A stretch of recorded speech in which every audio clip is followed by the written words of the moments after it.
Roll call 219. And we have a firearm that's been on the channel before, and I figured we'd take this thing out and show it off again.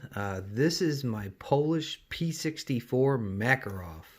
You can see there's the stamp. This gun, I believe, was in 1971.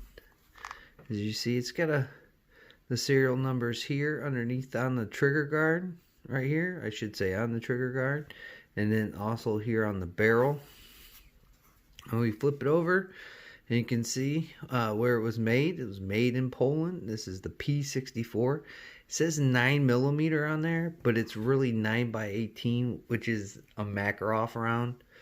So that's something to keep in mind here. You don't want to stick 9mm in here. You want to stick the 9x18 round in this firearm. As you can see, it's got the stamp here. I bought this gun used at my local way before what we're seeing now, and I got it for a pretty good deal. I think I got it for like 250 bucks. So that wasn't a bad deal. It's got a safety here up on the slide, you know, same old functions as a normal safety. Right here, you know, it's doesn't have a whole lot for sights, as you can see down there. It reminds me pretty much of like revolver sights, with it being like almost like a trench sight type of deal. It does have some checkering up here on the top of the slide, which is pretty gnarly. And then the grips aren't anything to write home about. Shooting this gun, if I can zoom out of here real quick. Oh, right there we go. Shooting this gun, it's not the most comfortable gun to shoot. Back where in between your pointing finger and your thumb, back there gets kind of raw after a while shooting. So that's a little bit of a negative. The other negative is this is a heel release firearm, so you put your finger down there and the magazine will come out. So it's got that heel release right there on the bottom. As you can see, again, it's got like the cutouts on the side, which I'm not a big fan of that, because if dirt or a rock gets in there, it could create a malfunction. But these were used by the law enforcement in Poland for quite some time, and I think they may still be in use today. I'm not sure about that. I don't know a ton about Poland. But to disassemble the firearm, you basically just, as you can see that, I don't want to disassemble this, but it is a blowback design, so it's not that hard. I'll do a different video on that, but you just pull the trigger guard and you move it to the side, and then your slide will come off and all that jazz. Just make sure your gun's unloaded when you do that. But I've seen a lot of people making some videos about their Makarovs, and this is the one that I have. I was looking to get like a Russian one for quite some time, and it kind of mulled over whether I should get it or not, and guess what? They're all gone now. So I kind of lost out on that and had the Bakelite grips on there. It was a pretty cool gun. But this is my Makarov. It's nice. It's a piece of history. I like old guns. I've got a couple of older guns in my collection. But this one, I enjoy shooting it. It's fun. Again, after a while, it starts to wear on the back of your hand. There's nothing back here. This is all steel back here. And then if you look, that grip kind of runs out right here. So you don't have much of anything when you're taking the recoil from it. There's no padding or anything. You would probably get some kind of Hogue grip or something to put on there, but I like it the way it is. It's original. It's got some serrations here. Not a big fan of the serrations. They're not that grippy, but again, what can you do? But Uh, I think it's an interesting piece. It does have a magazine disconnect in it, so that's kind of another downfall of this gun.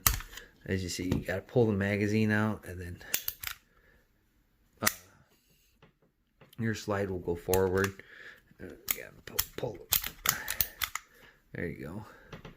And then the trigger pull on it is pretty nasty. I guess you can get like a spring wolf kit, a wolf spring kit, I should say, and then it'll lighten that trigger out. But double action is really hard. Really, watch that. But the single action, it's not bad. So I haven't shot this gun in a while. Maybe I'll shoot it and make another video of it. But it's quite a piece for what it is. It doesn't have a slide lock or a slide release. Again, this is from 1971, so it wasn't really that predominant back then for firearms as much as it is nowadays. So again, it's just a little piece of history.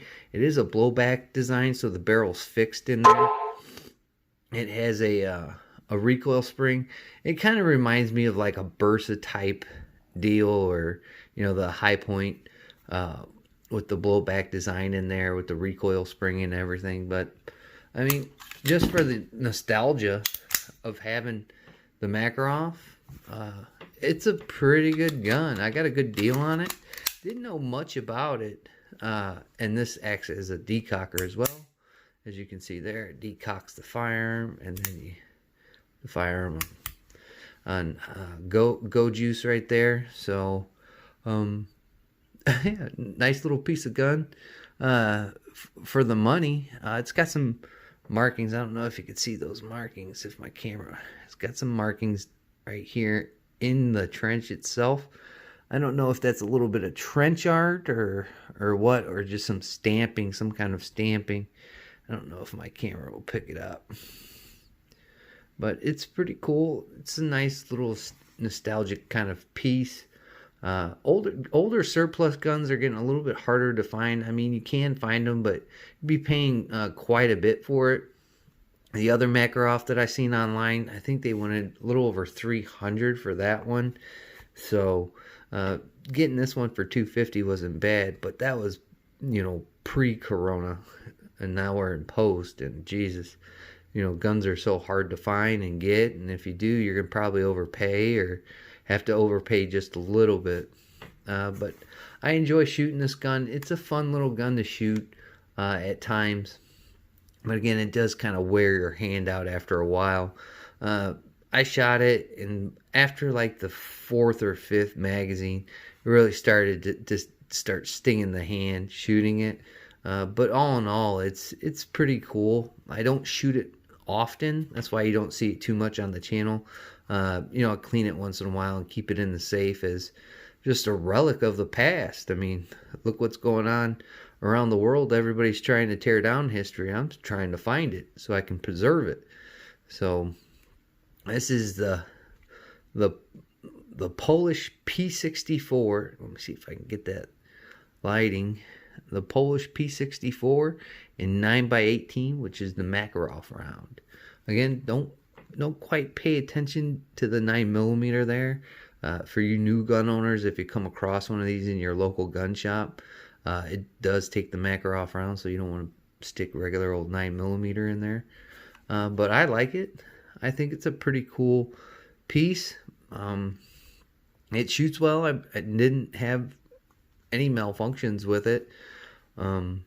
Maybe I'll go out and shoot it sometime after vacation, and we'll see how this old Betty keeps it hopping, or maybe it's just going to be a piece of nostalgic that just sits around in the safe. But I'm pretty sure it's going to work. But well, I've seen a lot of people making videos of their Macs. This is the one that I have. If you do find them, pick them up. They're cool. They're a piece of history. And what's really even cooler is with everything that's going on, and with shelves being wiped, 9x18 Makarov.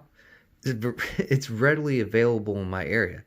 Like, I could literally go, the gun shop was open right now. I could literally go down there and buy 3 or 4 boxes of 9x18, which is wild. So if you do find one of these, sometimes those odd calibers that come around, they might be it might be serviceable one day. You know, hopefully it doesn't come to that, but maybe it will be serviceable. So that's my little Makarov. I like it. If you find one, go pick it up. With all that being said, I'd like to thank my old and my new subscribers and just the people that zip through. Greatly appreciate it. Like, comment, subscribe, share your favorite gun content all over the interwebs. And like always, guys, we'll catch you on the next one.